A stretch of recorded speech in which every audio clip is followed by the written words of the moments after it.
Hello, it's 6 o'clock, so I think I'll get started.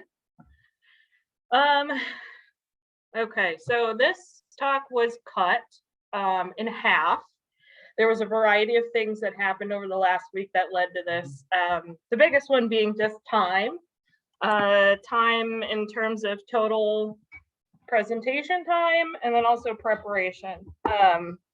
I'd done a previous talk on crocodile cognition for the Chicago Herp Society a few years ago, and I kind of built off of that, but it ended up being a much bigger project from just altering that set of PowerPoints. And so what I'll be covering today is just going to be a portion of the total presentation.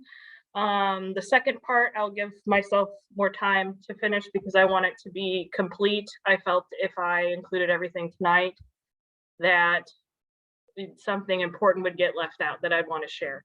And that's probably just me. It probably would have been 5, but I did pay to have this not be 40 minutes. I am hoping it's not going to take more than an hour. And I'll have portions where I'll stop for questions if there are any. Pardon me. As a disclaimer, my cat's here. She's quiet now, but I don't know how long that's going to last. So give me 1 second. I'm not, thought I was tech savvier than this. Every time this happens, screen share. Oh my God.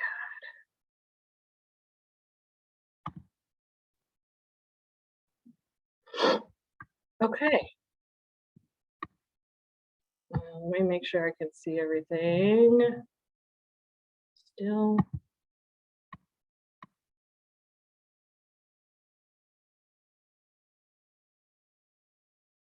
Okay, it looks like it's good. And it looks like it'll tell me if people need to come in.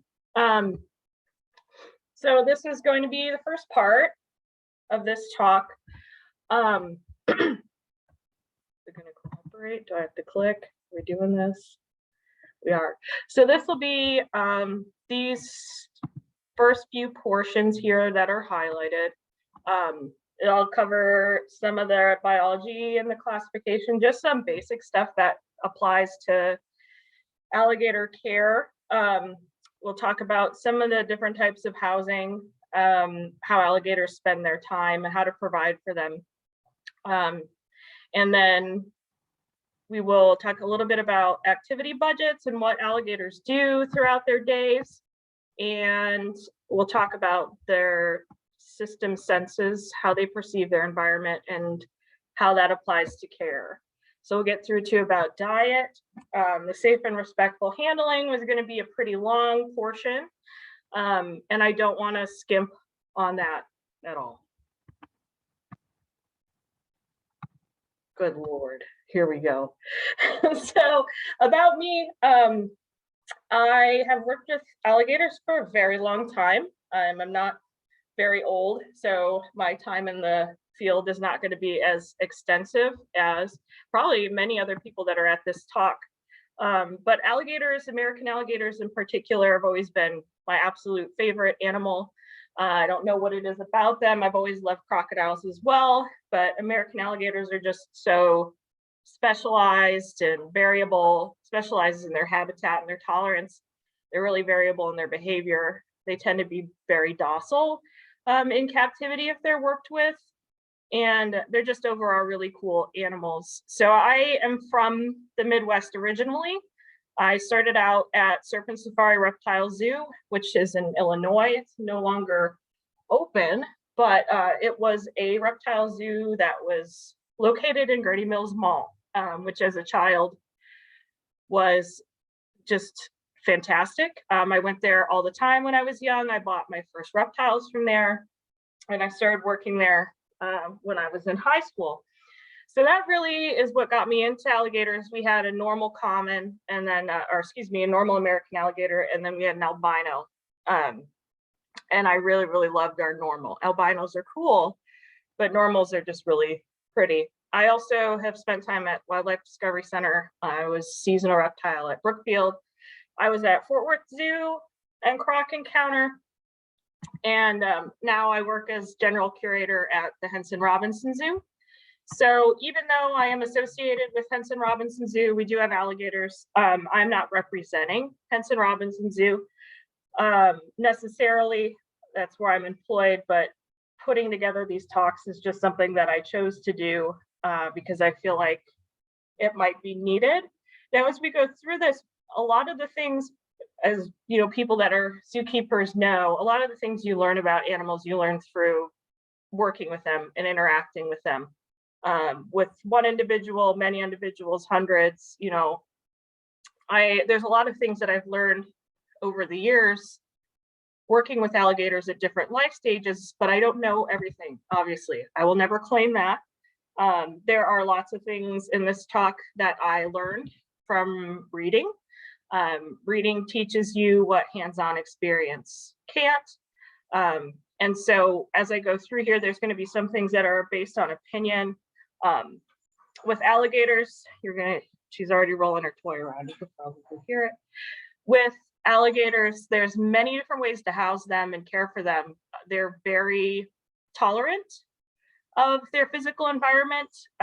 They are very tolerant of subpar conditions, which we'll talk about a little bit, that it comes into play at their social behavior and their biology as they grow. Some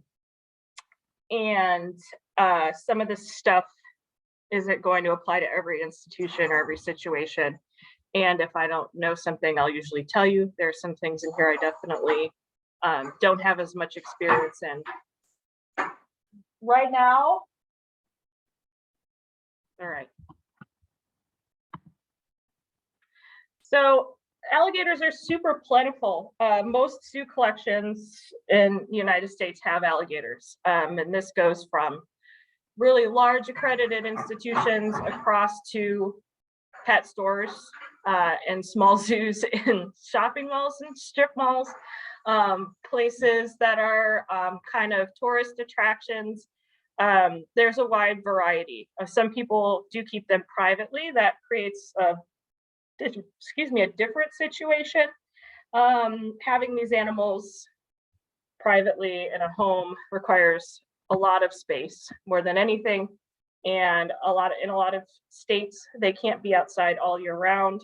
Most of the states now have limited ownership of alligators. Unfortunately, a lot of times people will go to other states, buy them, bring them back to an illegal state, and then try to surrender them without getting in trouble, which all three of the alligators at my current institution are surrenders from Illinois Department of Natural Resources. So that's pretty common. But the point is, a lot of zoo collections have alligators. They're kind of a staple as far as zoos go. They make great exhibit animals.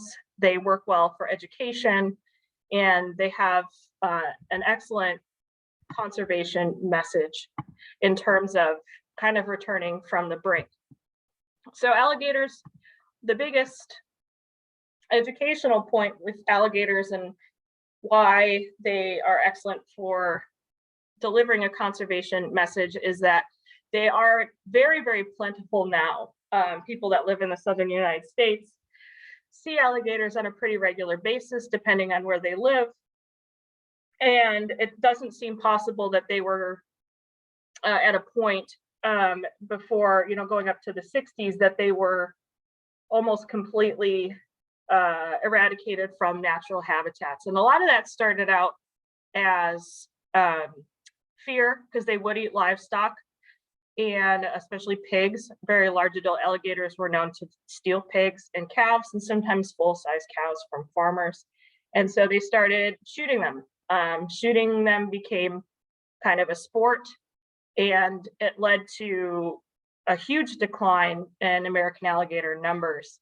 But thankfully, alligators received federal protection far before the Endangered Species Act. And at this point, they're everywhere, and they've spread in some parts beyond their historical range. But with that being said, even though they bounced back, their habitats are more fragmented. There's not as much space as there was, and they still run into certain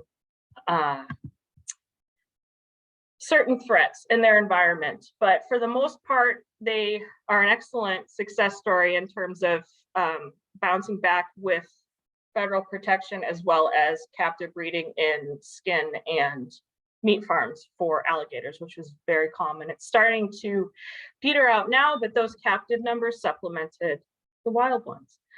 But they're a keystone species in their environment, and part of that has to do with their behavior, denning in particular, which we'll talk about a little bit later on, the digging of alligator holes, alligator wallows that are built into the banks, muddy banks, and over time with use, those collapse and they're redug, and it creates a spreading of the water body where they're located. So they've really shaped portions of their environment just through their behavior, and that's created shelters for other species. It's created more space for other species to move in. And at every stage of their life, alligators affect the food web. Their predatory behavior keeps certain prey species in check. It also eliminates other predators so that some species can flourish. Places where alligators have disappeared, you've seen increases in destructive, quote unquote, destructive animals like muskrats. So there's a lot of cool things that you can talk about with alligators on exhibit or in education. There's just a ton of options. They're very useful, so they're found frequently. So crocodilians, just quickly, as we kind of move into biology, alligators and crocodiles are husbandry-wise reptiles. So they have their, ectotherms, so they thermoregulate, they regulate their behavior through basking and then retreating into cool areas, which is the same as snakes and lizards. But taxonomically, they are closely related to birds and dinosaurs. So crocodilians are archosaurs. So they have a lot of different biological attributes that are similar to birds, which we'll cover a little bit. But that's one thing that when I was in grade school, they did not think that. This is pretty neat. And then in terms of their classification, alligators are related to modern crocodiles, but they're separated by quite a bit of time, and in certain cases, geography. So alligators are closely related to caiman species. They caiman are found in Central and South America, but American alligators are also found in almost overlapping ranges with American crocodiles. But as far as their taxonomy goes, alligators and crocodiles are pretty distanced, and that'll show in some of the adaptations that we'll go over how they differ from crocodiles. There's a variety of things that sets them apart, and there are some things that also set them apart from caiman. So there's two remaining species of alligator. There's American and Chinese, and this will just cover the American species because they're significantly more common in zoos. So going into some of the anatomy, alligators are boneheads. So they have big, strong skulls. They have strong jaws.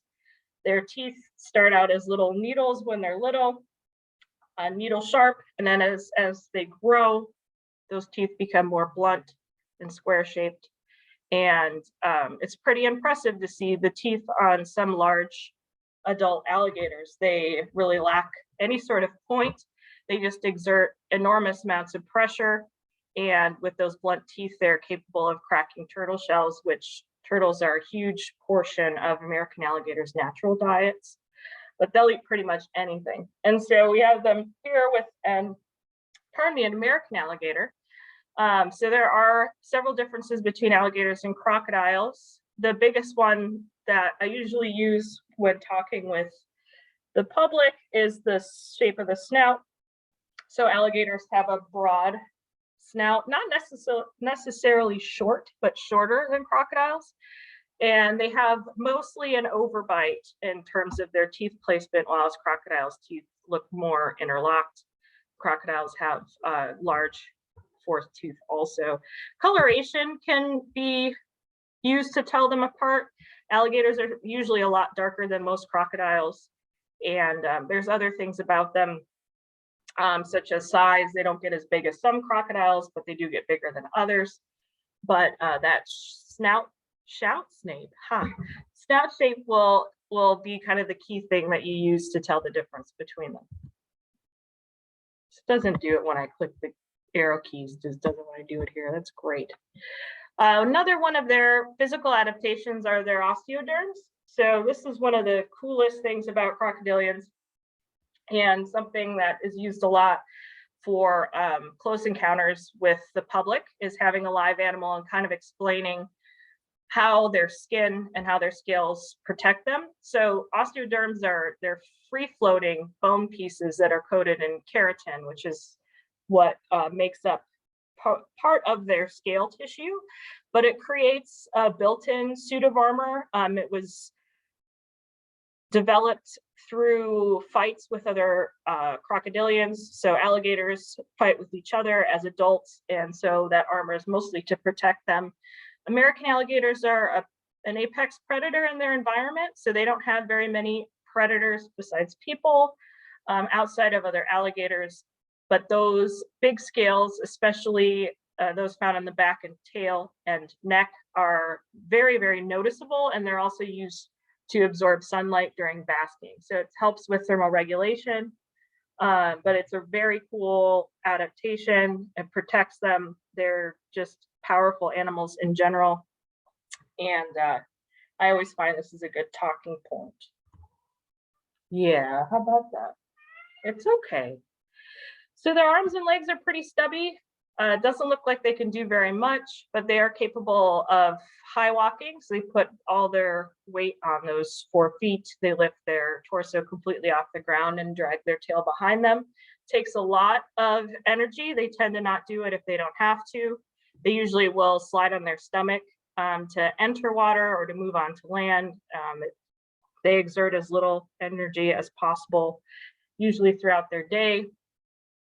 But they are very, very strong limbs. So their back legs are used for moving sediment when they make dens. They're used for steering the body, and they can push the body forward when paired with the tail. So their tails that's like my favorite part of an alligator. They have awesome tails. So they have the big osteoderms on the top, and then you go to a laterally compressed tail that is basically shaped like an oar, and it's very, very powerful. So it gives it increased surface area for pushing them forward. That's what they use to launch themselves out of the water at a prey item, or to launch themselves away from another alligator. And on land, it can be dangerous. A lot of times you worry about the head. The head can do damage, obviously. Teeth can do damage.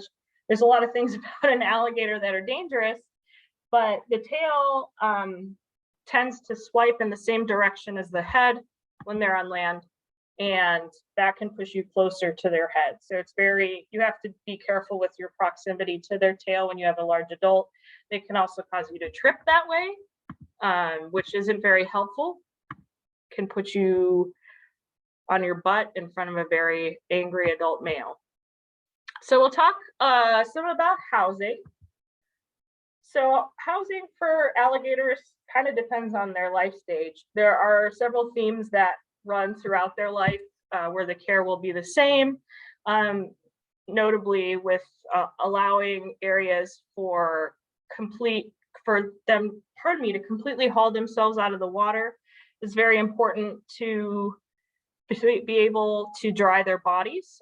They tend to have algae growth on them, and they move on land to try to kind of dry them out, dry out parasites, bake parasites when they sit in the sun.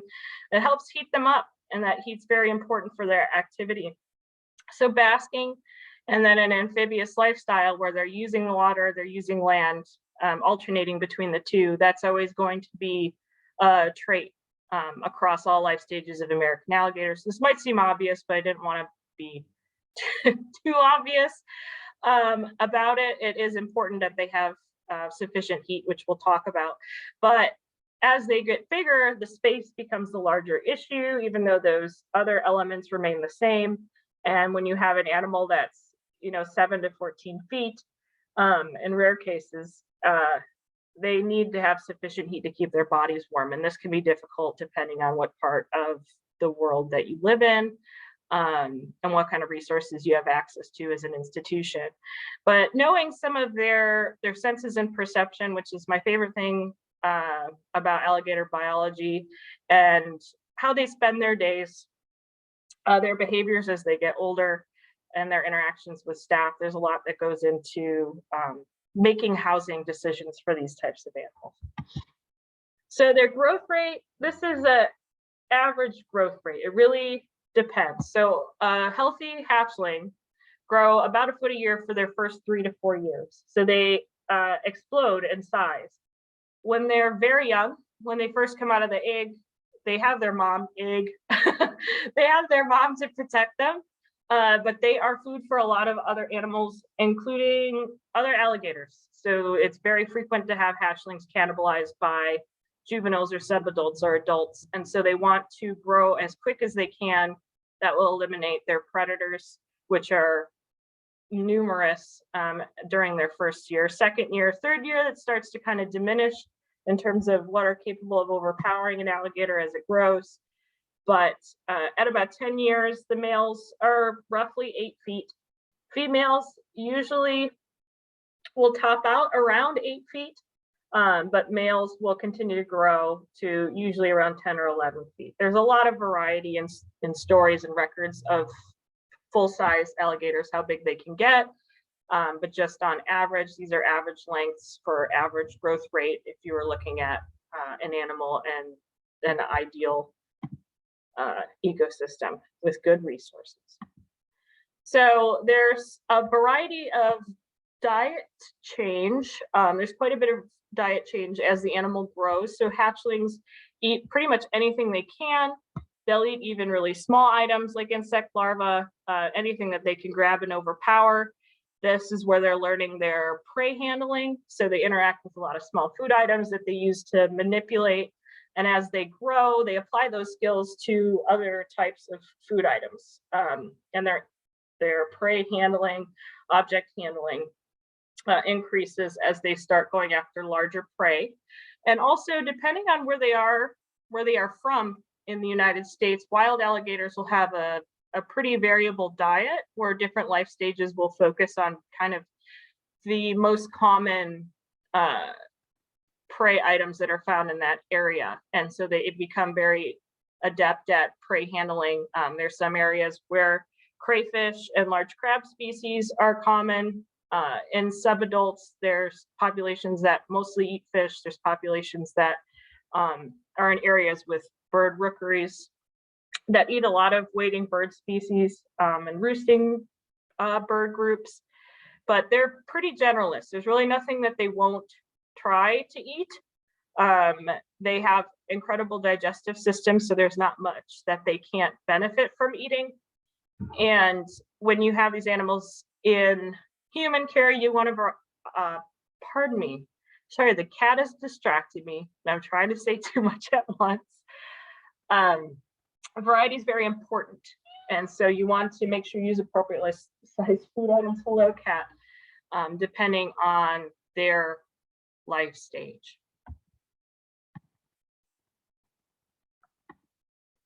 So hatchlings and juveniles are really brightly banded. They're usually like a yellowish coloration or gold color with dark green to black bands, and that helps with camouflage. This is the stage where they're everybody's prey. They usually will stay with their mom, sometimes up to the first year. Some yearlings are tolerated by adult females in the wild, and they'll be able to stay an additional year with her new hatchlings, which is very interesting. But they usually will hang out together. They call to keep track of each other. They call to alert each other of danger. They're very vocal. They start with their chirping call when they're in the egg, and that can alert the mom to dig them up. But from then on, they call for her, they call for each other. They practice their social behaviors with each other while they have their mom watching over them, and they eat absolutely everything. Very generalist. Their teeth are tiny, which helps them catch invertebrates in particular. Sometimes they'll eat food that their mom is eating. They'll pick pieces off, but the mom really does not teach them how to hunt because she's going to be eating much larger prey. They kind of hunt on their own and learn that way. So subadults are in a vulnerable group. So when you have a juvenile that gets kicked out of kind of the hatchling group, when they start dispersing from their mom, juveniles will sometimes hang out in pods. So small groups. This photo here, this is from SeaWorld from a while ago, SeaWorld Orlando, and that's kind of a juvenile group. They're probably around 4 feet, but they'll hang out together in pods. Eventually they'll disperse as subadults, and their really main aim is to avoid other adults. So they are not yet large enough that they'd be able to establish themselves around adults. And so they usually will get pushed out of ideal habitats by larger animals. This is very common at this life stage for, several years until they get big enough to reach maturity and then kind of integrate into adult groups and challenge the adult males in particular. But being ostracized from ideal habitats doesn't mean that that's where the animal wants to be. And I believe that this is where we run into their very high tolerance of subpar environments. So they're continuously pushed out in some cases by adult males into more and more fringe habitat that might not provide what they need, but in order to survive, they conserve their energy, they eat what they can, they use what water they can. And this tolerance and kind of patience isn't the right word. Their ability to thrive in unsuitable environments kind of sets them up for failure in some cases when they're kept under human care. In the cases of all 3 of the animals that are at my current zoo, they were all kept in conditions that were definitely not suitable.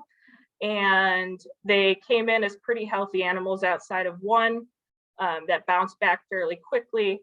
But in most cases, they were in those less than adequate housing situations for a year or more. And this can lead to stunting. This can lead to rubber jaw, which is a type of metabolic bone disease caused by calcium deficiency. They usually aren't kept the way that they should be, but they persevere and they grow. They make the best of it, and then they turn into big animals. So adult animals really do not have any predators. Humans really were the only predators in their environment, but as far as animals go, outside of humans, they're kind of the top. They eat everything smaller than them, including their own species. They grow to huge sizes. They have really complex social interactions. They have a lot of strength to move around. They make a lot of vocalizations and displays at this age. They become very impressive animals, and you need a lot of room for them. Won't necessarily be a complex enclosure, but at the very minimum, these need space quickly as they grow. They grow fast and they grow big. So substrate types, this is where we start getting into some of the very extreme variation in housing types across institutions and why there isn't one way to do any of this. Ideally, for the way that crocodiles will haul out and spend time on land areas, you want to provide a soft, more natural substrate for them to rest on. Again, animals that are raised in concrete enclosures with concrete pools, you'll have animals that will grow up that look great. They get everything else that they need. They're in good condition. They might have some issues from sitting on wet concrete. Sometimes you see that, but alligators have an insane immune system, and that also contributes to their ability to survive. They are capable of healing quickly from really intense wounds, which is most likely in response to both the fighting that they may experience with other alligators, as well as the stagnant water bodies where they live. They have to be able to fight disease well and quickly and heal quickly, or else they'll fall victim to something else. And so they don't necessarily have to be on soft substrate, but it gives them just a little bit of a break from the hard surface. And they also will work in an environment. So this picture was taken at Crocodile Encounter, which is in Angleton, Texas. And that's where I spent some time back when I was at Fort Worth Zoo.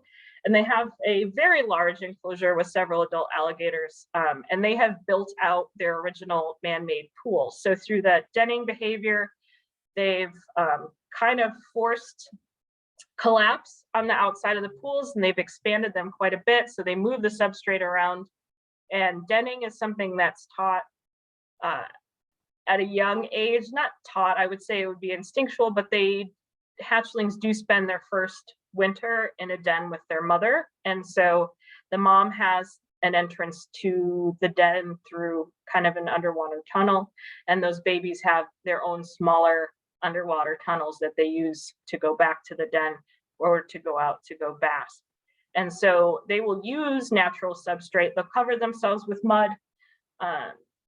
In some cases, you see that in Cayman also to keep from overheating. And then they will sift sand. If you ever have kept alligators on a particulate substrate like sand, and you feed them, they'll go through the sand, they'll sift it through their teeth, and they'll eat the smallest bits of food, which is a really cool behavior.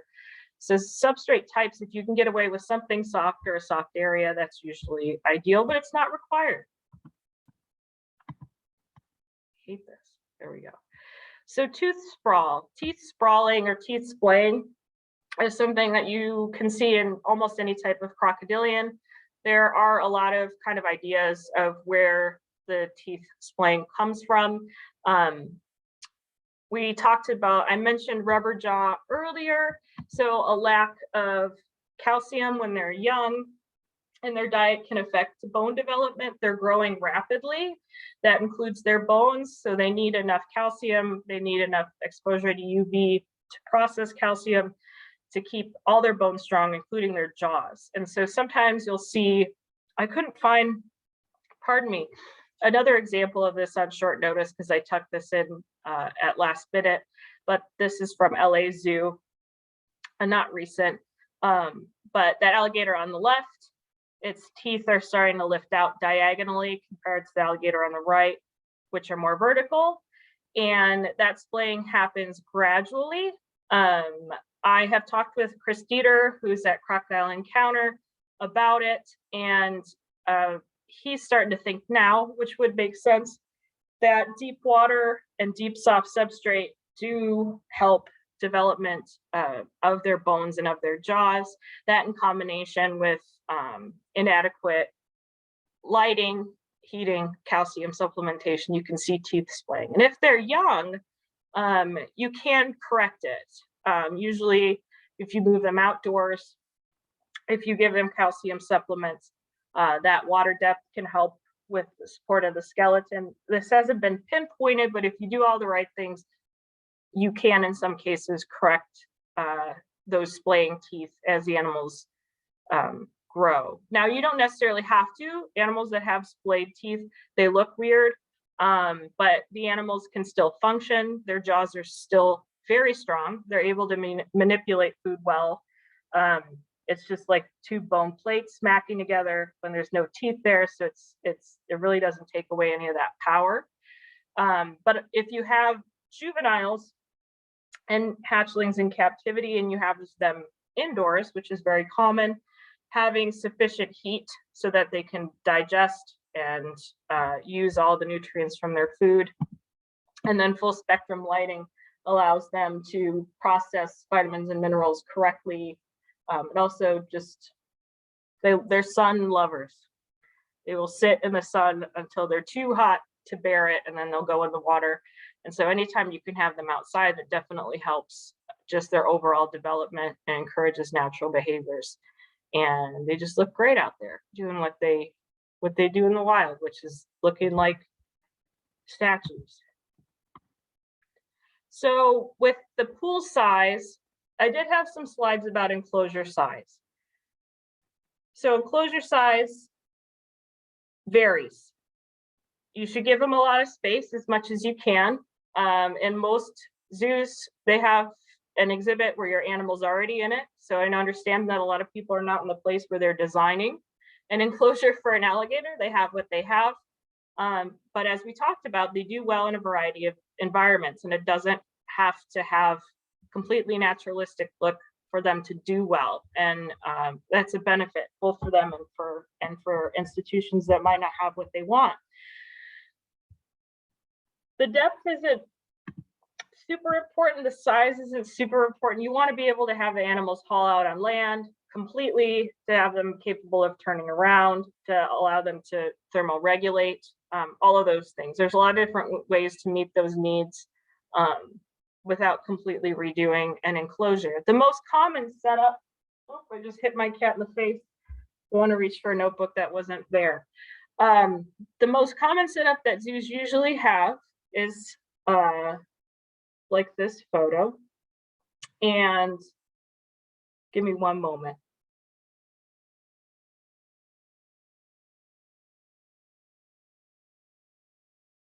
Okay, sorry, I was taking care of the cat for a second.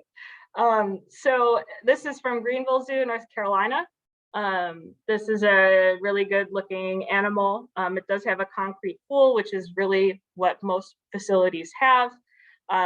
With pool depth, you want to be able to give them enough depth that they can cool off. So sometimes that water temperature in some of the warmer states, and even some of the northern states recently, can get really warm. It'll still allow them to cool off to a point, but the deeper you have it, the more thermoregulation you offer. Obviously, in the wild, these animals are not super deep water animals. They'll live in more shallow areas, but as they get larger, they need to be able to submerge completely to cool off if they want to retreat. And this is completely adequate to have just this type of land area with a concrete pool. You don't need to have a big intricate swamp, nothing that you have to tarp off.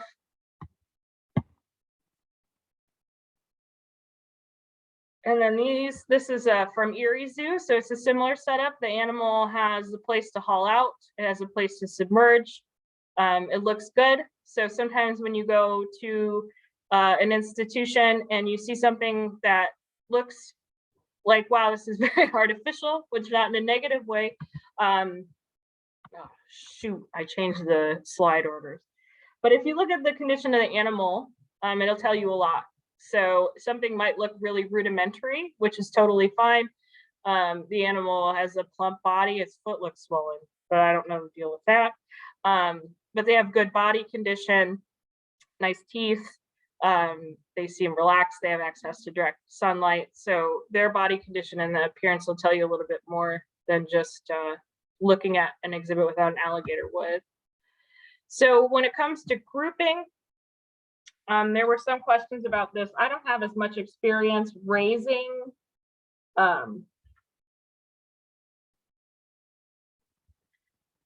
let's see. I don't have as much experience raising them in a group, but it is to their benefit if they're raised socially. This also does create environments where some animals are going to become more dominant than others, and this can influence growth rate and adult size for these animals, even if they're receiving the same amount of food and the same access to resources. So they have pretty distinct personalities from hatchlings, and they kind of establish themselves in a hierarchy. Even if they're smaller than other alligators, you'll have more dominant personality types. But you have to be careful to keep them in groups of the same size because they are prone to cannibalism. So we talked about this already, but there's a lot of instances where adult males will eat smaller animals. Sometimes adult females will as well. So you have to be careful when you house them. I wouldn't even recommend housing them with too much of a size difference. They're always going to fight, that's one thing, but if you can avoid cannibalism, that is ideal. So they learn their social behavior through interacting with each other, and they develop different behaviors as they grow. But give me 1 second to check audio. I'm gonna mute it. Bear with me. Where's my thing? Hold on just one moment.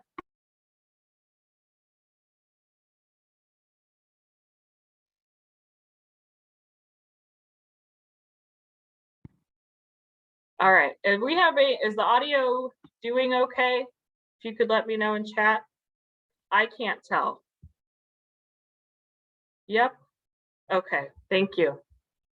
Sweet. I put my notebook somewhere.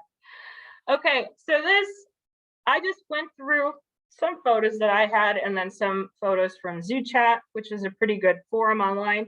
This is at Buffalo Zoo. I don't know if this is recent or not. So the point of these photos is not to call anybody out, but it's just to show the variety of enclosure types that there are. So this is maybe an indoor enclosure, which a lot of people are stuck with indoor enclosures only, depending on where they're located. And this animal looks great. It has good body condition. It's not overweight. The scales look great and it's resting. Sometimes, which we'll talk about in a little bit, you don't have very many options, but if you're able to provide the basics for them, alligators will make do with what you provide, which is pretty good. This is at Ellen Trout Zoo. So this is another example. These are all similar sized adults that are spending time together. There are some disputes that you will see, especially between males.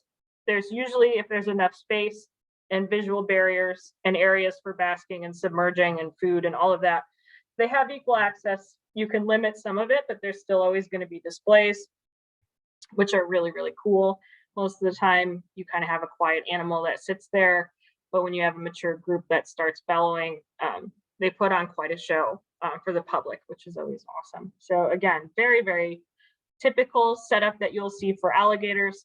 Water quality, don't cover that in this, but drop and fill is the most common way to keep them, or if you keep them in a natural water body, they'll be populated with mosquito fish.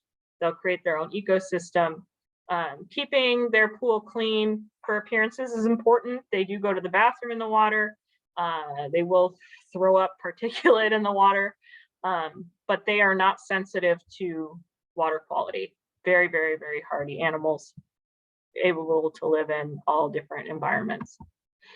This is a crocodile encounter in Angleton. So all of these are man-made water bodies. Some of them are connected, like through their alligator enclosure, and some of their Nile crocs, they have kind of a natural waterway and lots of substrate, natural substrate that they use in all sorts of ways. You see a lot of cool behaviors. Having access to this type of space is not common, but it's really cool when you're able to do it. Now, even though they're in Texas, there are periods where they still have to be moved indoors, which we'll talk about. This is another, I'm sure so much has changed since I've been there, but Crocodile Encounter is an excellent institution. They're fantastic. So sometimes you're stuck with indoor housing, and sometimes you're stuck with that all year. And there's different ways that you can meet the needs of the animal with indoor housing. And they're all going to look very different. So this has changed now, but this is at Dallas Zoo. They had a normal, there's three normals in this photo, and they have an albino. This was, gosh, when I was at Fort Worth. So I believe it's been changed at this point, but there's a pretty suitable basking area. And all this really has access to is skylight, but it provides space for the animals. It has a nice water feature as a place to bask. Sometimes they'll communally bask and they'll put their arms on each other and crawl on each other. And they tend to be pretty tolerant during that period. But the more opportunities you can give for basking, that'll will just eliminate subordinate animals being afraid of basking. You get that sometimes. I didn't mean to switch to that. There we go. Actually, I'm done. Here we go. So this is at Scales and Tails, Utah. there was an incident featuring this alligator relatively recently, but this is another type of indoor enclosure. It is very basic. I'm not going to judge any of these enclosures. The animal looks okay, but it has a very limited area that's mostly water. There's some land area. I don't know about basking. You have to be really careful with lighting inside. If you do part of the year, if you have your animals outside part of the year and then you pull them in for the winter, and you don't provide full spectrum lighting for that entire span, just for the winters is usually not a big deal, but long-term housing, you can run into those issues like with the teeth splaying that we saw earlier, the synthesis of that calcium. You also you see color changes. So there are instances where animals that are housed outdoors, some crocodilians will get really dark in sunlight, some will get really light in sunlight, and they will change over not that long of a period when you move them out to outdoor enclosures. But this would be fairly easy to clean, which is important if they're going to be inside. This is a Monroe reptile house. So this is a really basic setup. Could be larger. Oh, I said I wouldn't judge. I'm not judging, pointing out. They could have more land area. Usually when you have an indoor enclosure like this, having it able to have enough room to submerge is really important. But as long as they can get their whole body out, preferably turn around and have access to sufficient lighting, something like this could work. Again, it's not ideal, and I don't mean that animal is suffering. It's just not ideal compared to other things we've seen so far. This is an albino alligator exhibit at Audubon Zoo. I think this is awesome. I'm not sure about lighting, but to have it kind of in a cave setup, as it appears to be a cave, white line cave animal. A lot of times you have to keep albinos indoors because of sensitivity to UV. I won't go into that too much in this talk. They have to be managed a little bit differently. Depending on what type of environment they're in. When they're outdoors, they need to have a place to retreat in some cases. Most of their enclosure will be covered by some sort of shade shelter, but this is a neat looking enclosure. The animal can haul out. Oh, is it leucistic? That's fantastic. I can't see very much of it in this photo. You'll run into some of the similar pigmentation issues, but leucistics have dark eyes. And they tend to have white skin as opposed to kind of a yellowish. But these will also get algae on them outside, so their color can be pretty variable. And this is at a facility in Germany, Berlin Tierpark. This is awesome. I have not been here. I was trying to find an example of a really, really large indoor enclosure, and this is great. It has great water feature. It has a lot of space for the animals, which doesn't appear that there are many. It has soft substrate. It's got natural vegetation, which is fantastic. They can go in the shade or they can go in the sun. This is really cool, but it is beyond most facilities do not have the indoor space like this that they would really use for alligators in most cases. But that's just some of the variety in enclosure types. There's countless. I mean, these can be housed in all different ways at different sizes, and the animal can still benefit greatly from what's featured. So sometimes you have to house them inside during the winter. I'm sure this has expanded significantly also from the last time I was at Croc Encounter, but this is one of the indoor barns. So it's got stalls set up. There's a big trough in the center. They have just a wooden plank with steps leading up, basking spot, and they're good to go. So that still does cool off in these buildings, but not enough to affect some of the more heat-seeking species like crocodilians that live in a hotter environment throughout the year than alligators do. This can be, though, as simple as, depending on the size of your animals, a shed. With some lighting for basking, if you allow the animals' temperatures to kind of drop, with the temperatures around going to torpor where they slow down, you can do that and provide a shelter so that they don't get too exposed to the elements. A lot of times institutions we're preparing to put our alligators outside, so they haven't been out yet since we've gotten them, but we're in Illinois where we have really cold days, some extremely cold days that wouldn't be suitable even if they had access to deep enough water. It'd be too cold for them. And so you kind of have to, their holding might not be as big as the enclosure size, but or the exhibit size, but if it's sufficient for them to rest and cool down, then you're good to go. These barns are extravagant. It was pretty impressive. So we're going to talk a little bit about their natural activity budget. Should I ask if there's any questions, or do we want to wait till the end? It's up to you guys. I was thinking about it because it covers a lot, but we might just want to get through it and then come back through. Keep going. Okay. So the daily activity budget for alligators is pretty good. It's a pretty good way to spend your time. They start out basking as soon as they can. Usually the youngest ones are the first to the basking areas so that they can get out of the way of the bigger ones. Once they get warmed up enough, they start doing things that they want to do. They start foraging for food. Alligators are pretty active foragers. We tend to think of them as sit and wait predators, but they spend a lot of their time going after a variety of prey items. They will eat pretty much anything smaller than them. So they're always looking for opportunities to pick something up, whether it's off the shore or underwater. Then when they eat, they usually want to go right back to basking. So they want to heat their body up quickly so they can digest their food. If it's very hot, they'll stay in the water or they'll go in their den where it's cooler and that where they still have access to water, which is important.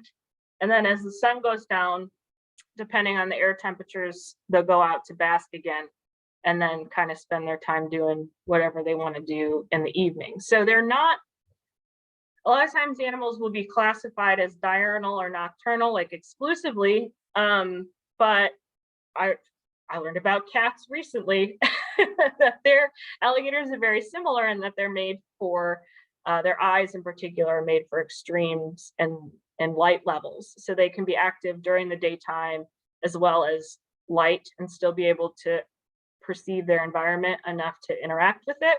So they tend to be active throughout 24 hours at varying times. They're not inactive at night.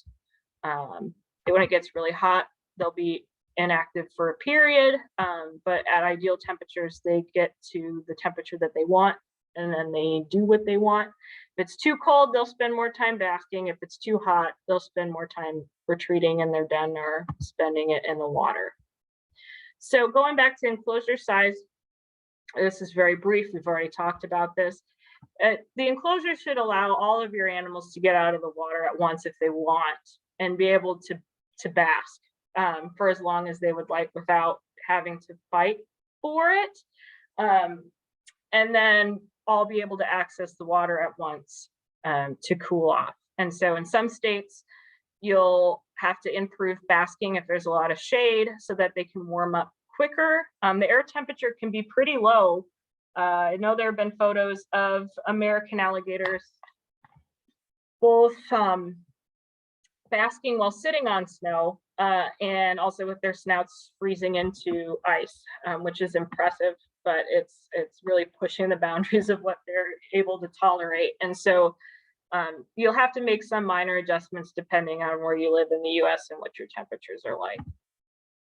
So circulation, alligators have very, very efficient circulation. This goes, I'm not going to go into technicalities because I don't understand all of it, but they have a very unique heart system that allows them to redirect blood flow and bypass typical blood flow routes.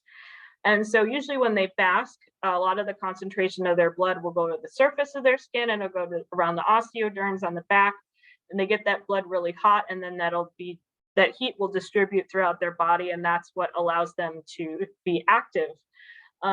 It is also very important when they're digesting food that they can heat their body up quickly, and then that hot blood flow will be concentrated to the stomach, and it creates an extremely acidic environment in their stomach that allows them to digest most organic material, as we'll talk about. Digestion is usually rapid. They eat large amounts of food as adults, and in reptiles in general, pardon me, the body's ability, to digest is competing with the natural decomposition process of the food in their stomach. So they need to be able to start breaking that down so that they won't have any putrid material in their stomach. And it's pretty impressive, the rate of digestion, which we'll talk about. So respiration, they have intermittent breathing, that's similar to birds. So they don't have the rhythmic in out that you see in mammals. They kind of have a continuous flow. They'll have a series of breaths and then a pause and then a series of breaths. And they're able to hold their breath for, if they have to, they can hold it for 4 to 5 hours. This also depends on their activity level and the temperature of the water. But there's sometimes where they're scared to the bottom, whether it's a bigger alligator or a predator, and they tolerate extremely high levels of lactic acid buildup from holding their breath. So it's lethal levels. What you would see as lethal levels in other vertebrates. When they come to the surface and begin breathing, it'll start to dissipate that lactic acid, but it can get pretty intense. There is a threshold to where it is fatal to alligators, but you have to push it pretty far to see that, which is just their adaptations are impressive across every body system. It's pretty amazing. So we'll talk about buoyancy and some other things related to buoyancy a little later on. There is a lot of ways that we thought alligators manage their buoyancy. It does occur by changing the volume and position of lung tissue. There were thoughts before that it was the movement of the liver. There were thoughts before that gastroliths, which are in most cases stones, that those were swallowed to improve buoyancy, but that is not the case. And we'll talk about that a little bit later on. But they're very well adapted to moving in the water without really making any breaks in the surface. So just their nostrils and their eyes sit up top. And then if they're sitting with just their head above the water, they'll do like a backward swoop with their limbs, and that pushes them under the surface backwards without creating any surface breaks. And that's a great adaptation that allows them to keep from alerting prey, which is pretty cool. So denning. So alligators of all ages make dens. This is not applicable across crocodilians. Alligators, or it is applicable to varying degrees, but alligators are the best at den making. It's something that they start when they're young. After they spend their first year with the mom in the den, they make their own little dens. And as they grow, they either expand their dens or make new ones. They usually dig them at the surface or below the surface. They'll make a tunnel that creates a chamber, and that chamber usually has a pretty good amount of water, depending on at what level they dug it. And then they'll have an area where they can haul out inside the den out of the water, ideally. And these dens are important for thermoregulation. They're important for safety. They're very important for surviving winters in some of the cooler parts of their range. And it protects them from each other, especially when they're young. If they have an entrance that only they can fit in, that'll protect them from cannibalism. But as they build these dens, because they're in wet substrate, they do great jobs, but they will collapse. And at that point, they're usually dug out again, or they'll start a new one. But that bank collapsing over the years has shaped a lot of the natural water bodies, especially in the Everglades. So they're big time excavators. This is a huge behavior for alligators.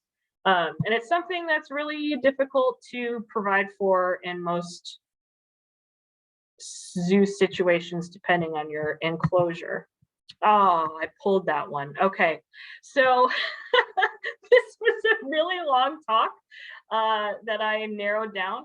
But if you don't have a natural substrate that your pool is built into, or that the pool is built out of, pardon me, there's not a lot of opportunities for alligators to build dens. Sometimes they will burrow from surface substrate. It's not preferred. It's harder for them. They have a pretty specific way of moving substrate underwater that kind of helps to ease the exertion that it would require if it was above the water. But that shouldn't be like a severe negative. So their inability in most captive situations to exhibit this behavior does not seem to affect their health and welfare, because most institutions that I've been to in my entire life were not built for that behavior. And so if you can provide it through muddy banks and things like that, that's fantastic, like we see at Crocodile Encounter. If you can't, these animals do make do, or else if they had to build a den or they would die, there would be a lot of dead alligators. And so this is a really neat part, a really neat natural behavior, but it is one of those things that if you can't provide it, having access to an adequate pool or having access to a good basking spot, those take precedence over the ability to den. Those are more important to their physiology and captivity. It's just a really neat behavior that they exhibit, and it has a huge effect on their natural habitats, which is really cool. So now we're going to go into senses. So 5 o'clock shadow, we'll talk about that in a minute. But alligators have awesome senses. Some of them, oh, for the love of God, some of them are better than others. They have an excellent sense of touch. They have very good eyesight. They have very good sense of smell. Their hearing's pretty good. Their taste is pretty good. So their ability to interact with their environment, they have a variety of ways that they do it, and assess it and explore and interact with new items. And it's through all of these senses combined. Pardon me. So if you've worked around alligators, you know that they have their heads are pretty tough. They have strong bony heads. They're not super fleshy for the most part, but on the top, they have a fleshy part where their nares are. Around it, the skin is very closely connected to the bone. There's not too much in between. There is some, which we'll talk about, but that nose is very sensitive, and it helps to tell them how close water is to their nostrils. And that's a soft, sensitive spot in these animals. So if you're working with an animal in an enclosure with free contact with large alligators, if you want to increase distance, you can tap their snout. They usually will back up. They usually will not approach because it's a sensitive part of their face, and not the only sensitive part, but somewhere you can touch if you need them to move. You can also push them aside with by their jaws with feeding tongs. We'll talk about that at another point. But those nostrils have strong muscles in them that snap them shut when they go underwater. So you'll see them surface, and sometimes when you breathe, you can see them flaring, which is pretty neat. But they have a very good sense of smell. That sense of smell helps them to find food. They're not against scavenging, so it can help them find corpses. It helps them analyze pheromones and chemoreception from other animals. They have a pretty good sense of smell. They have skin glands that they use for communication, that they use for protecting themselves from external pathogens and parasites, and also as a predator deterrent, where they can musk from the glands near their cloaca, and then they have the scent glands under the jaws. So that's another part of just their communication. Not going to go into that in depth. Those pores are located on the bottom jaw. You see those sometimes when you handle young alligators that are upset or that are really exerting themselves. When an alligator is relaxed, those pores under the jaws are hidden, but when they exert, they stick out. They look like black skin tags. And when you see them on adults, it's intimidating. Usually you don't see them very often in adult animals unless they've passed and they're relaxed, if the animal is sedated or if the animal is really exerting itself. Their eyesight is excellent. It's excellent in low light conditions. It's excellent during the day. And it allows them to keep a pretty wide view, watch, pardon me, on their surroundings. So, pardon me, I keep going to cough and I can't. I'm just swallowing a million times.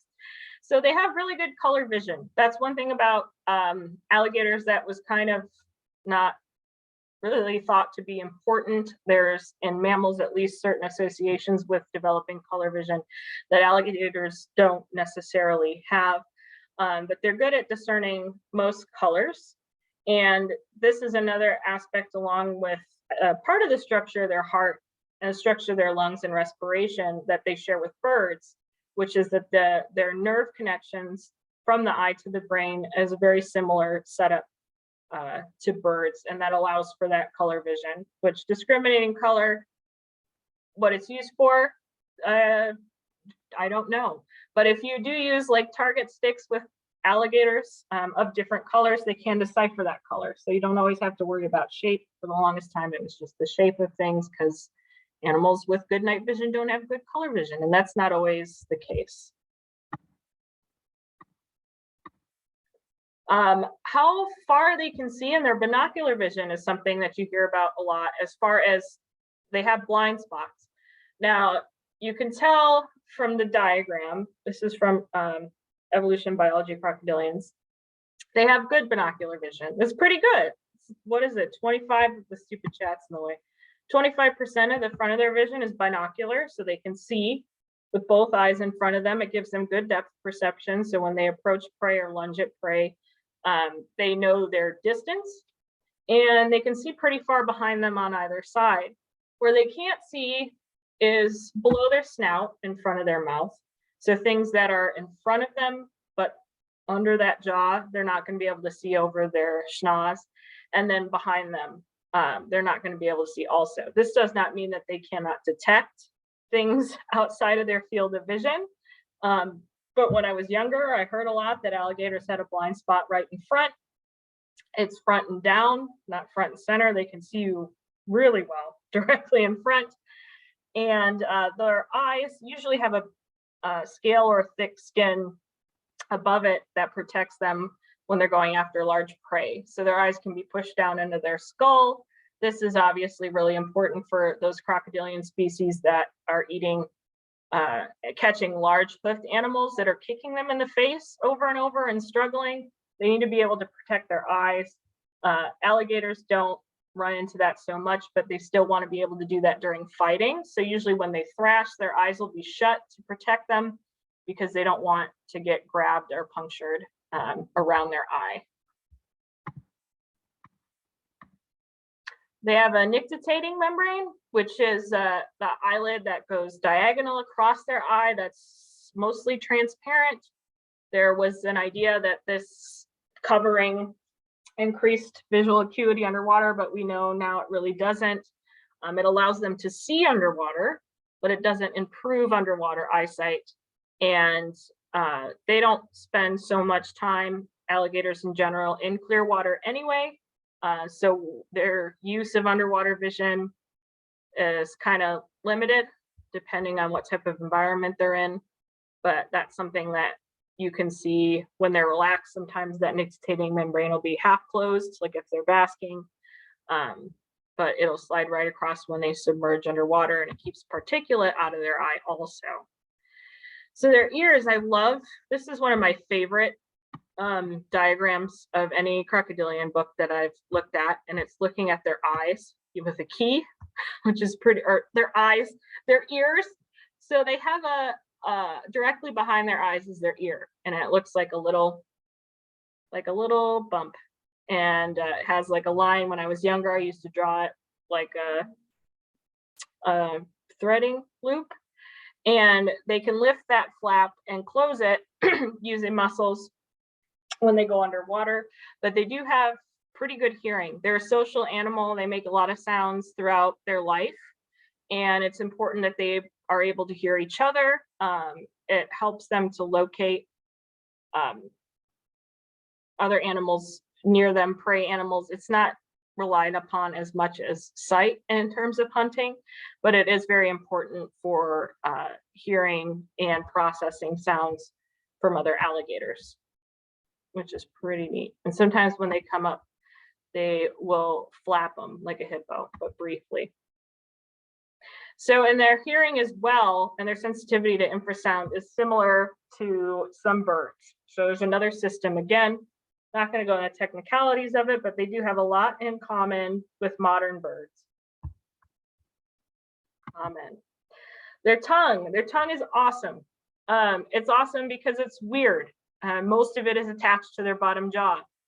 So a lot of times when an alligator will gape in defense, it looks like there's no jaw or no throat opening at the back, and that's because they have this big muscular tongue that sits attached to the bottom jaw, and they have tons and tons of taste buds. They have taste buds on the tongue, on the roof of their mouth, and around their throat. So they are very sensitive to taste. They're able to discriminate objects and freshness using that sense of taste. And that muscular tongue creates what's called a palatal valve, which is this strong muscle at the back of their throat that closes it from water. So they're able to grab prey and drown it with their mouth open, but with their throat shut. And that way they can stay underwater for extended periods of time, not take in a bunch of water either through respiration or through swallowing. And they're coated in papillae. So those spots on the tongue, there's taste buds there. There's also tactile receptors. And there are special salt glands on the tongue that excrete excess salt. Alligators are way less tolerant of salt water than crocodilians, and they don't excrete it as well as crocodiles do, but they do still have those glands on their tongue surface, which is pretty wild. So 5 o'clock shadow is what I always call the ISOs. So this is one of the coolest things about crocodilians in general. It's very interesting when it comes to alligators because of the reduced distribution. So integumentary sense organs are pores that are located on the head and the jaws of American alligators. In crocodile species, there are pores all over the body, and these are sensitive to touch. They sense vibration, they sense water movement. They also, in crocodiles, are used to detect salt instead of the tongue. So as far as salt detection, that's actually done by sensors all over the body as opposed to the tongue, which I'm sure they could still taste salt. But as far as assessing salt content, that's done by these organs. There's other elements in the environment that these are sensitive to, but we don't have a lot of time to go into them. The most important thing is that these animals have been separated from crocodiles, modern crocodiles, for so long that they have lost those sensory organs on all of their body except for their head and their face. So that still remains a very important area for them to have these sensors. It helps them locate water, or excuse me, prey in murky water. So if they can't see, they can pinpoint location from movements in the water, which is impressive. And it creates this incredible network of nerves that go all around the face. That's all processed obviously by the brain, but they have their faces are often said to be as sensitive as your fingertips. So they're very sensitive to touch, and touch and pain are different. And we're not going to talk about this, but maybe at some other point with crocodiles, their tolerance and processing of pain is pretty high, especially when it comes to some of the interactions that larger crocodile species have with really big, potentially dangerous prey animals. But it's something that I think is really cool about alligators. And when you have them for up close encounters, it's awesome to be able to point out that all those little dots are a type of sensor pore that is specific to crocodilians and has a lot of different uses, and it makes them sensitive to touch, just like we are. So everything that when you touch the animal, the animal knows. A lot of times people think heavily armored animals aren't sensitive to touch, which we know that that's not always the case. One note I want to make on this photo on the upper corner is a phenomenon. When alligators are young, they have really smooth jaws. They still have the pores on them, but they kind of have smooth jaw skin. They don't have scales on the face. I know at least in crocodilians, as the animals grow, there's a paper that I have to find. Here I am again mentioning a paper that I don't have because I didn't think I was going to talk about it. But as they grow, the skin on their face cracks in a very specific way. And it can be, but it's different from individual to individual in small ways. And so the reason I brought this up was because it made me really angry. A couple of years ago, there was an animal, I think I might have, I can't remember the guy that has it. He has the melanistic alligators that are all black.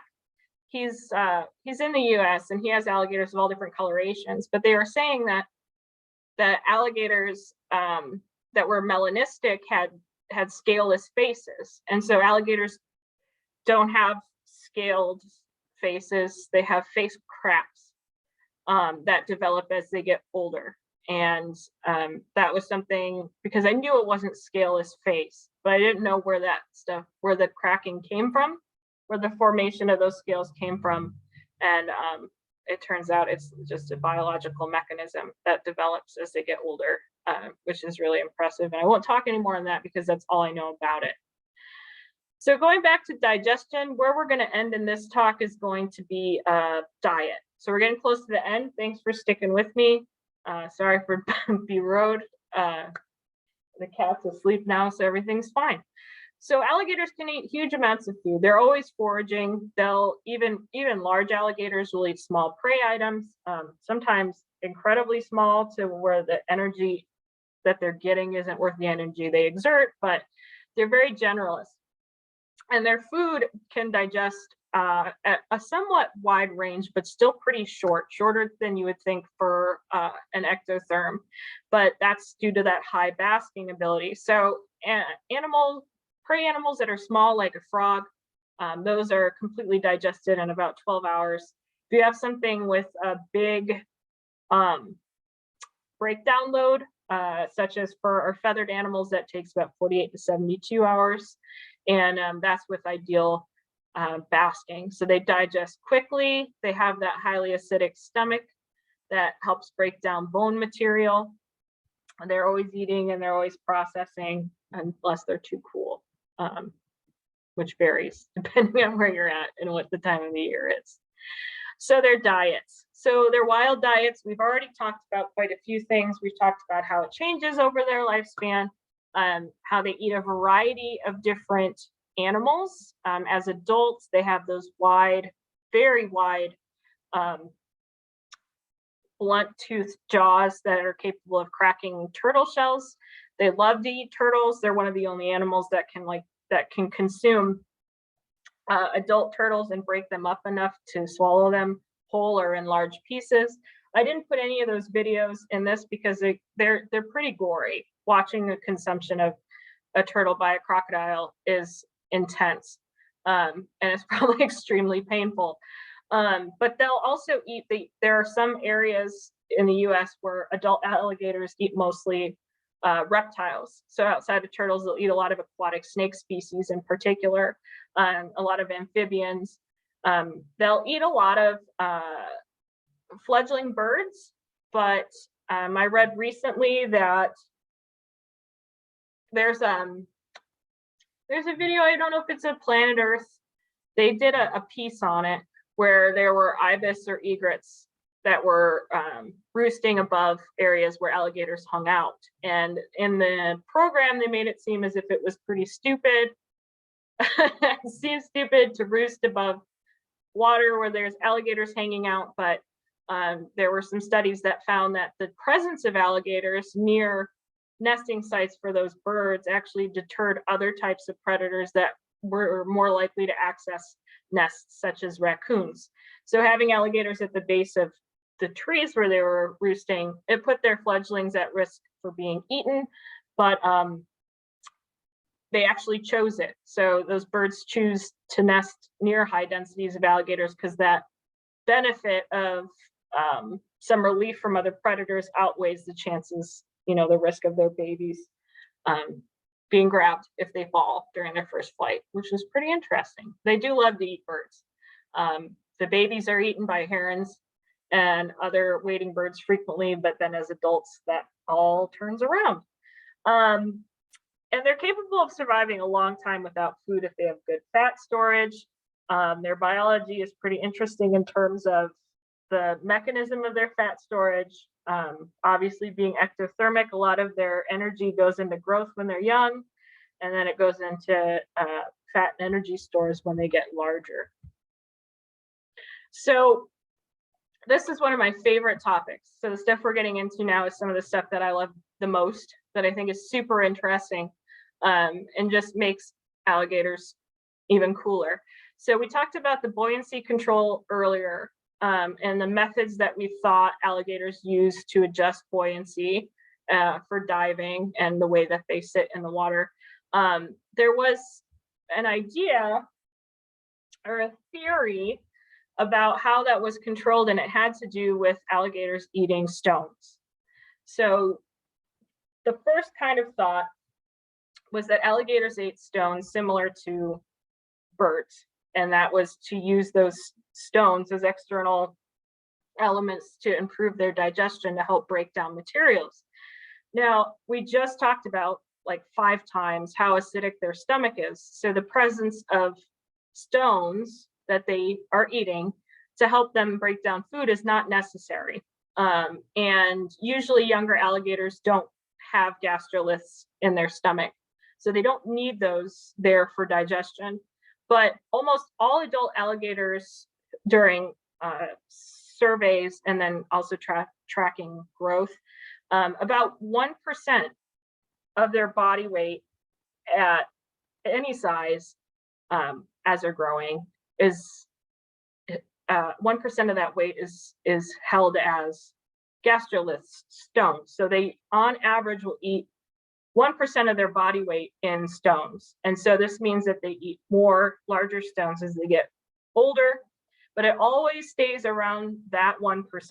And across species also, this doesn't just go for American alligators. So alligators will ingest stones, and then as they get older, they make change. So they'll throw up their smaller stones and trade them for larger stones. And they'll carry them with them until they don't want them anymore.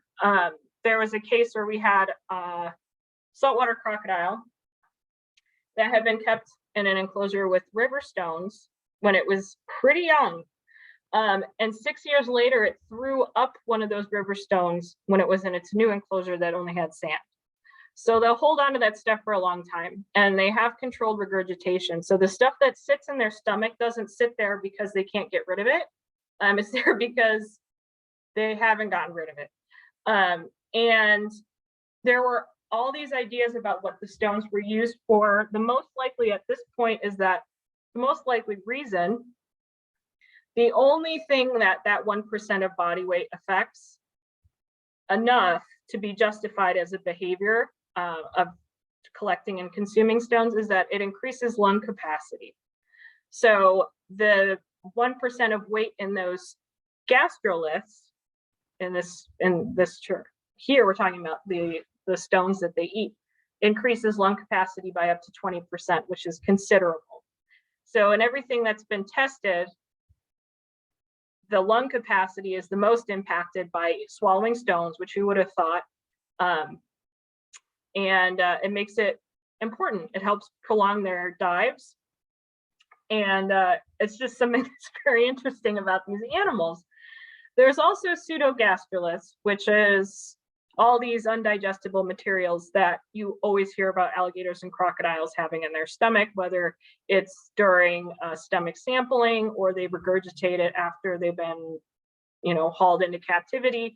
They'll throw up, license plates and tin cans and shoes and all this other stuff.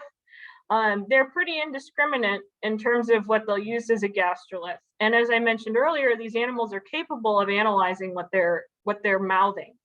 So they have the ability to taste, they have the ability, the tactile ability with their mouth, that they know that what they're eating is food or it's not.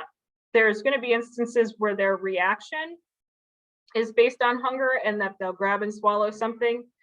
But in most cases, they are, pardon me, are capable of deciphering what they're eating. And sometimes these gastroliths that aren't stones are going to be other inedible materials. And they'll keep them with them, they'll throw them up, they'll mouth them again and swallow them again. Now, of course, I don't encourage those types of gastroliths for animals in collections. However, I think it is important that if you have alligators that are in enclosures without access to stones, that they're offered them. The animals will pick and choose stones that they will swallow. So if you give them different sizes, they're going to choose the ones that they want to swallow. And it gives them a little bit of choice. It helps them start to regulate that physiology, and just helps them kind of control their locomotion better.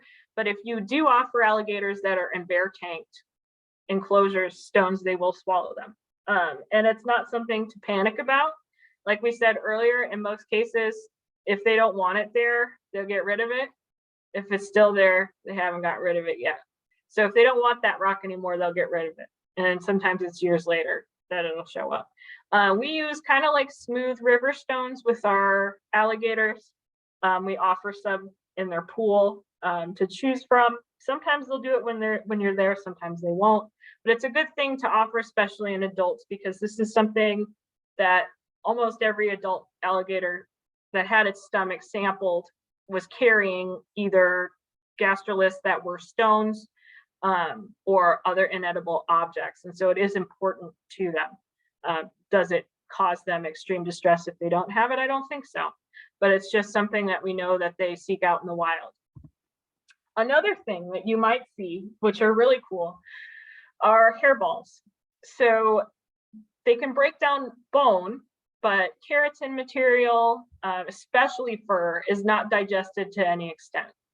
Sometimes feathers are kind of digested, but fur stays in the stomach, it's rolled into balls, and it's regurgitated. And this is similar to castings that you see regurgitated in birds. And again, another thing that links them to birds. These are hairballs that are made of boar fur from wild alligators. Usually what will happen is, it depends on what they're eating. So if they're eating a lot of fur prey, you're going to have development of those fur balls. It's not bad. It doesn't mean that it's bad, but sometimes you'll see them throw up just like a cluster of tiny fur balls, or you'll see like a pile of fur at the bottom. And that's just regurgitated fur that they can't digest. Sometimes it'll be like pieces of osteoderms from other alligators. They'll regurgitate those. Some of the scale types you see in fish that have those thicker scales, those are regurgitated or kept in the stomach. But this is natural. If they eat a lot of fish, you don't see this often, obviously. There's varying degrees of digestibility. But if you ever see your alligators throw up hairballs, they're pretty good at getting rid of that stuff. So when that takes up too much space, they'll just spew it out. It looks painful, it's not. They're just getting rid of it. This is really strange. So plant material. So you might have noticed a couple slides ago that plant material was on the diet list. So what is the deal with this? I think this is super neat. This is one of many instances in the span of my career where I've seen science change what we know about an animal we've had forever.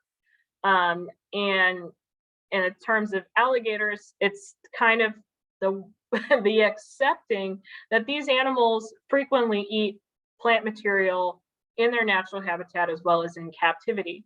So for the longest time, just like we went through all those steps with the stones and swallowing stones, there was always plant material found in adult alligator stomachs when they were sampled. And the idea, which I said for many years in my career, was that they swallow aquatic plant material when they swallow their prey because they eat in the water a lot of the time. But part of you kind of knows from working with alligators that they will get rid of something in their mouth that they don't want. So if they have a huge amount of vegetation when they're swallowing something else, they'll usually shake it out. They don't necessarily want to eat it. To have that plant material that frequently in so many animals indicates that it's there on purpose. And we talked about earlier, they have very sensitive tongues and mouths. They know what they're eating. Now we have, from captive institutions and wild observations, a variety of examples of these animals going out of their way to eat fruits and vegetables and plant material. Whether it's from diets of other animals in the same enclosure, which you see in captivity, to wild alligators eating wild fruits, such as alligator apples or pond apples, which are common in parts of their range. They'll push themselves out of the water, or they'll stand up on land to pull some of these citrus fruits off of native plants, native trees along the water. And these are wild animals that are doing it. They're not going after a bird that's on plants or seeing something. No, they're picking the fruit off of the plants and they're eating it. They're making the choice to eat it. And this is pretty common in parts of their ranges. We talked about before, they're foragers and they have a pretty generalist taste. And so dipping into some of that on the produce side isn't uncommon with this type of animal. Now, I can't say that goes for other species of crocodilians, but you see, this is at Reed Park. This is an alligator with cantaloupe. These animals don't just swallow what's in their mouth. That's something that you hear a lot with alligators, is that they'll just eat whatever you throw at them. They won't, because you've seen them refuse food in most cases if they're not hungry or they don't like that particular food item. The animal's not going to eat an entire melon because it thinks it's something else. We know that they're capable of deciphering past that now. That's no longer an acceptable excuse. We know also that when they swallow, like when I was at Brookfield, one of our Orinoco crocodiles ate a flip-flop that a kid threw in. It ate the flip-flop. It probably knew that it wasn't food, but they can swallow a lot of things without caring because of the way their digestive system is. So they'll just take a shot. And in some cases, they will see it as food. In some cases, they'll see it as those gastroliths. But either way, if they don't want it later, they'll get rid of it. But they are eating fruits and vegetables, both in the wild and in captivity, sometimes greens. But it seems like those fruits, berries, those wild grapes, those are things that they'll seek out and eat large amounts of. We thought it helped with hunger pains. We thought that about the stones as well, but they eat so many food items that they don't need to start eating rocks and fruits to satiate. They have access to resources that would satiate hunger. And so this is them making that choice to eat those fruits, which is amazing. And people might not like it so much or accept it because it's weird. You think of them as being obligate carnivores, which they mostly eat that material, but we know that their bodies are capable of breaking down and using that material now, just from their stomach enzymes. So if this is something that you want to do with your alligators, I highly encourage it. We've done palatability testing with our alligators at the zoo. They love apples. Apples are a big one. There's obviously going to be more sugar in produce that we buy from grocery stores. But if you give them to them sparingly, usually as enrichment, it's not going to cause any major issues. If they're eating high sugar every day, I don't know, they might get diabetes. That's not really the best situation, but they do benefit from having produce, and they will eat different types. You can try sweet potato, you can try carrots, you can try kumquats and citrus fruits similar to the ones that they'd be eating in their natural habitat. And there's papers on this. There's material in some of the books that I'll cite. If you have a nutrition department that requires research, paper backing for a diet change, there is information out there you can use, and usually you say, hey, this is a palatability test. This is why this is good for this animal. So when they are crushing large fruits, even with our saltwater croc at Fort Worth, we gave them a pumpkin. he crushed it and manipulated the pieces. He didn't eat it, but he engaged with it for about 45 minutes. So even if they don't eat it, they have a focused, engaged food handling response to a novel item. So if they haven't had fruit before, they'll interact with it by bumping it around, touching it with their jaws, putting their chin on it. They will interact with it. And then if they choose to eat it, it'll be a different prey handling. It'll be different from their normal prey handling, and it'll just stimulate them differently. And then also having those changes in the carbohydrates and the fat and the protein from the fruit, it engages different enzymes in their system at different amounts, and that can be good for their body also. So this is something that I recommend with American alligators. I've tried introducing produce to caiman, not well received, engaged at first, but she didn't swallow it just because it was food. It was mouthed for a while. I've tried it with also African dwarf crocodiles, and that was the same thing. She took it from me, she went and sat with it, and she spit it out. So she could have just eaten it. She didn't want it. And this is something that I think you don't ever have to do this. They can go their whole life without trying, eating this material. But I just thought I would point out there's more and more evidence to the fact that they make the choice to eat these materials. And so they should just be offered every once in a while. So with going back to captive diets, we talked all of this stuff about all of their tendencies in the wild. We've touched on the UV lighting. If you tongue feed your babies, which a lot of times you tongue feed these animals their whole life, if you can supplement like their invertebrates with calcium powder that they can swallow without it all washing off in the water, that's pretty good. Or small vertebrates with bones, so small fish, small rodents, small birds. There's the formulated chows. I know Missouri has a croc chow that can be used as a base, but these are animals that eat a huge variety in the wild, and they should always be supplemented with as many different things as you can. Do a lot of palatability testing, try different invertebrates, try different types of meat, types of fish. The more variety, the better. And it'll change as they get larger. They'll eat less frequently than once they hit maturity. Alligators do stop growing, but it's a slow to halt growing method. So they grow really quick. At maturity, that drops off. They continue to grow for a few more years, sometimes several years, but it's in less noticeable amounts. So in captivity, you don't want an obese animal, so you feed them. There's really I'm not an expert at how much they're eating. If they're outside, if they're in the sun, if they're burning through food, you're doing programs with them. You feed them more often. They'll tell you when they're hungry, the way that they interact, the way that they engage, how ravenous they are. This is kind of a play it by ear thing with your animals. But when they're housed outside in a warm environment or inside with a warm environment, they can burn through food pretty quickly, and especially when they're young. You want to be giving them food, but also watching their body condition. So you don't want a super fat young animal. You want it to be growing, but burning at the same time. And so I'm not going to tell you how to do a diet. Just I gave you some information. Keep it varied. It keeps them sharp. It keeps them learning those prey handling skills throughout their life, and keeps them engaged with their diet, which is the most kind of stimulating part of their care.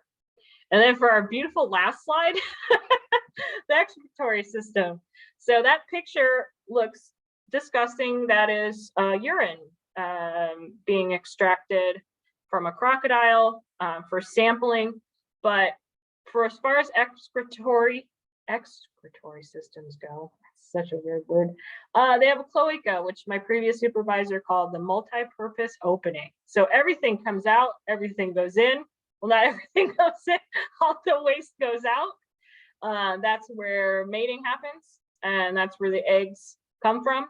So they have this in common with other reptiles as well as birds and dinosaurs.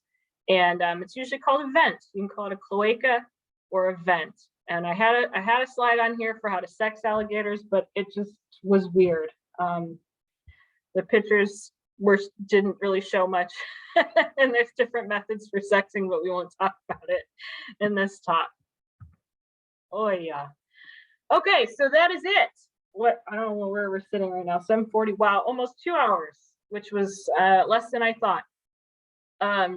This is my recommended reading for people that want to have a really good understanding of just a wide variety of anything you want to know about alligators. So the Alligators book, that's where I got a lot of this background information. It takes a lot of information from Biology and Evolution of Crocodilians, which obviously when you have these big textbooks, there's multiple authors, so you'll see information across all three of these books that'll be referencing the same sources.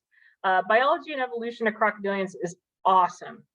That's where I got a lot of those. I have the photo citations later in the slides when I post them. But a lot of those diagrams, like with the key in the ear, the vision diagram, those are from the Biology and Evolution of Crocodilians, which is a really, really good resource. Biology, Husbandry, and Diseases of Crocodiles is pretty good. It focuses a lot more, obviously, on their biology, and then common illnesses that you see, in a lot of times farm cultivated alligator farms, alligator crocodile farms. It focuses a lot of the things that you would see there. So it's best used as a reference, but alligators in Biology and Evolution of Crocodilians are awesome. There's just fantastic resources, and every single thing that you learn about alligators is interesting. Like, every part of their body has amazing adaptations.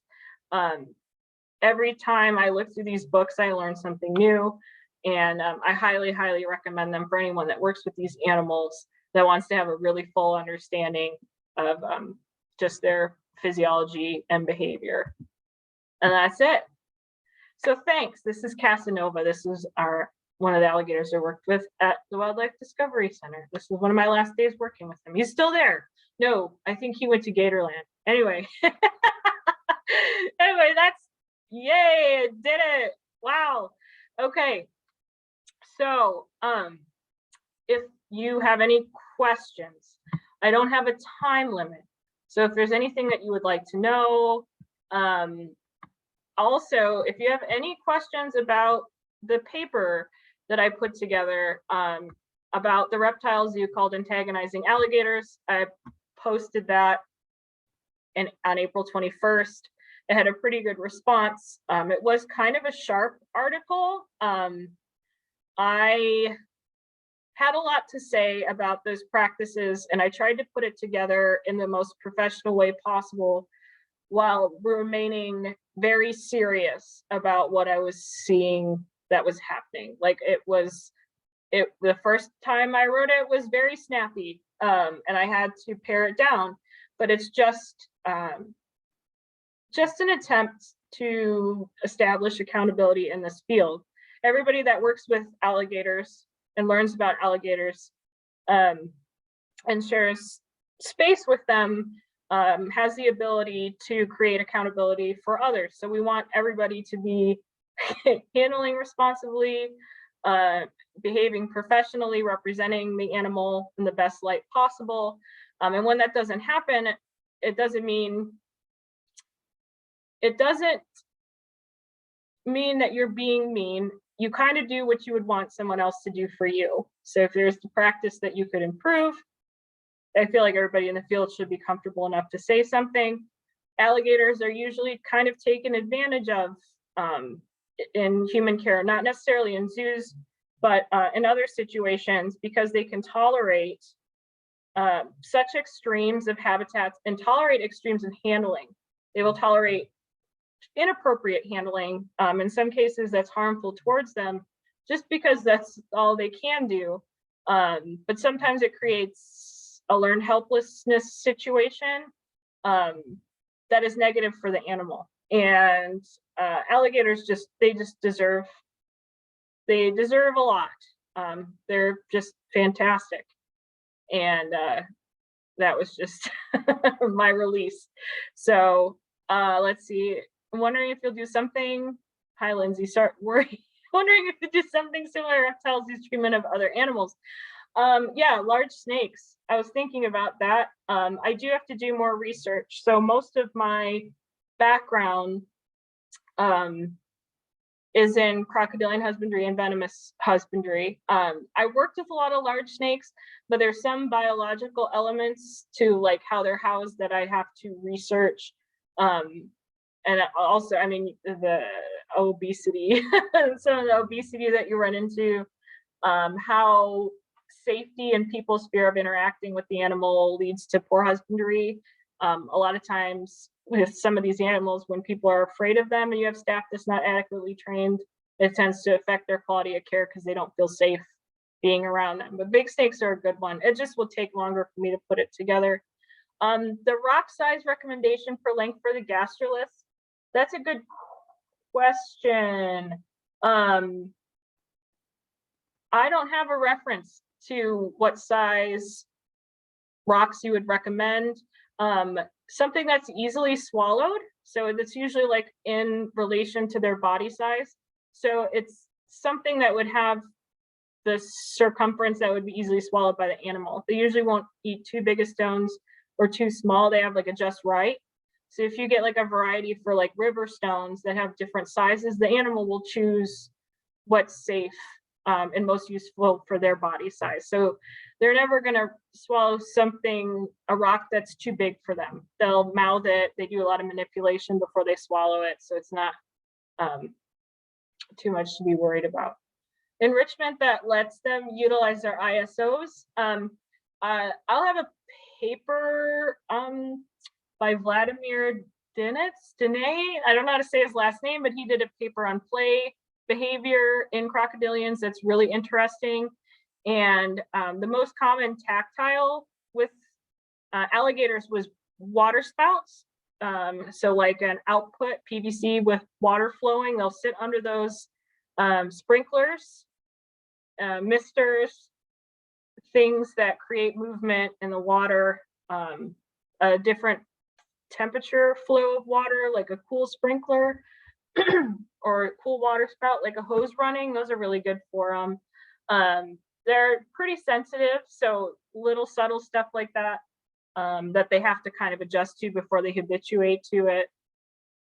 Any experience advice with training voluntary husbandry veterinary behaviors? Stephanie, it's just me. The second half of my talk, we'll talk about training. That was what I needed more time with. So I wanted to be able to include a pretty kind of in-depth look at training behaviors and what would be useful and how to do them. So that'll be in the other talk, because that and then voluntary handling and like how you handle throughout life stages, it took too long. The talk was getting too long. But I will do that because my keeper is doing a great job training our alligators for some of those voluntary behaviors or voluntary husbandry behaviors. Do all crocodilians have regurgitation of the gastroliths? As far as I know, yes. It sounds stupid. I don't know if gharials do, not that they can't handle rocks, but I would think they'd be less likely to handle rocks. Ooh, don't hold me to that. But I think, as far as I know, most species of crocodilians consume gastroliths because it all helps with lung capacity. So I think all of them would benefit from it. That's why when you have like those big nuisance crocodiles that you bring into captivity, they throw up all those pieces. You see that in saltwater crocs and Nile crocodiles a lot. So I would think you'd see it in other species too. Pad injuries from concrete. I don't have as much experience with that. I haven't really worked. The only really impact that I've seen personally with like hard substrate is at Fort Worth Zoo. We had a dwarf croc that was in a exhibit that had artificial rock work that was really sharp, sharp edged. She'd sit on the dirt surface, but then when she would dive, that just were kind of sharp, and it wore down the osteoderms on her tail and on her sides. Not enough that it was like significant.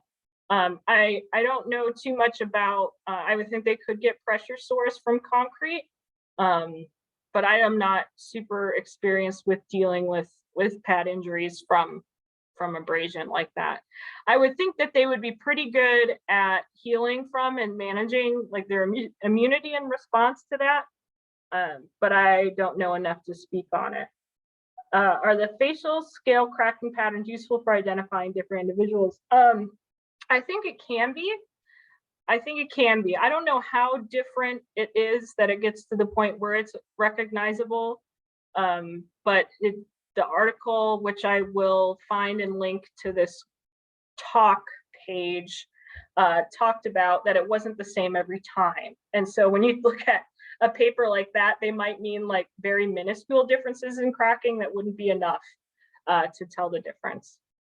So that's a great question.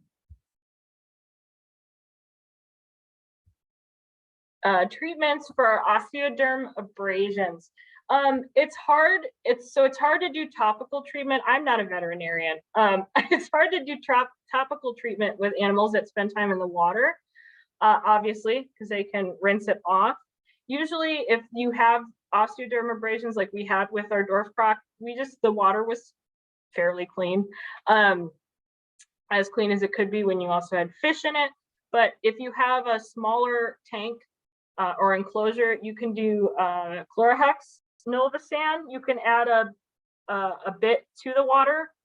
We had to do that. One of our alligators came from a private owner that he was keeping it in a live trap, and it was just in a have-a-heart trap that you use for a raccoon. And so he was sitting on scalding hot metal. Didn't have his water dish was or his pool was a cat food can of water. And so when we got him, he looked good.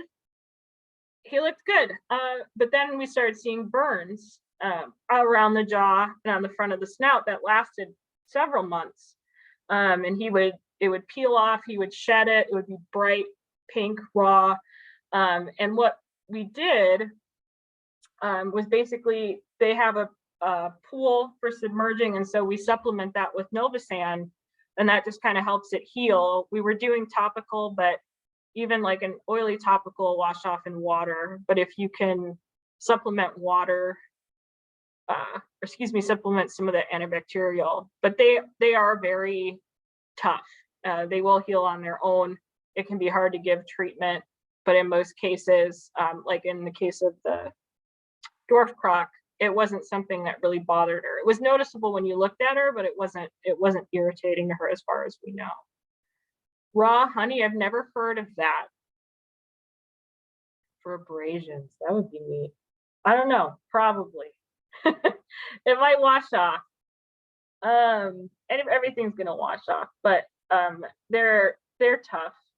I don't say disregard injuries, but don't catch them up to put topical on them, because that'll cause more problems than just leaving it. Have I had experience with very picky crocs? Were there any food items that were surprising favorites? Our Nile croc is extremely picky. Interesting.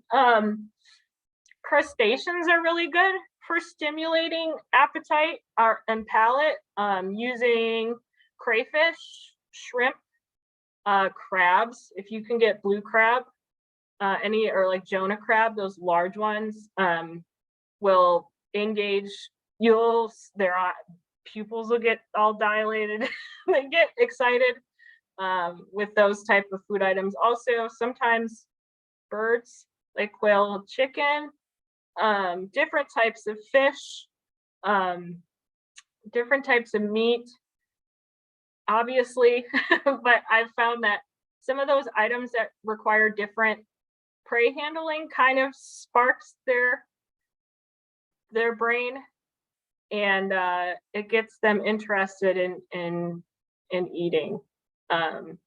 Sometimes different cuts of fish, like if you tried like cuts of salmon or tilapia, like fillets, sometimes the taste of that is really stimulating. Oh, feathered or furry things. Yeah, there's a lot of I've worked with a lot of reptiles in my time that have issues, sensory, like issues with fur and feathers, just in the mouth, the way their sensitivity of their mouth, which is strange. But if you tried something like fish or even less common stuff like squid, that difference in texture sometimes will stimulate them differently. I haven't worked with very many picky crocodilians that weren't just off food in general, that were off food for temperature purposes. Usually it's not so much, I don't want that specific item, or I won't eat anything but this item. You don't see that as often, but sometimes that texture difference, like they really like it. You're welcome. Thank you so much for your questions. They're fantastic. I think I'm gonna stop it here. Can you see the cat? I'll post a picture of her. I'm sitting in the dark. And I'll put a picture up of her. She's been real relaxed. Thank you so much for your time and your interest in these topics and for your dedication to the animals. It's fantastic. I love it. I will post these slides because it is different from the slides I posted. And then I will upload the video probably tomorrow to YouTube. And then I always link it to the page. But if you have questions, or if I was wrong about something, or you just want to talk about, just please feel free to message me. I've had some really good conversations based on previous talks. And I think that our community should always be open to conversation and improvement. And it's just been great spending time with everybody. I appreciate all of your time tonight. Thank you so much. Thank you. You're all so nice. Thank you very much. Have a good evening. And I'll be back in the future once I figure out how to stop this stream. All right, thank you.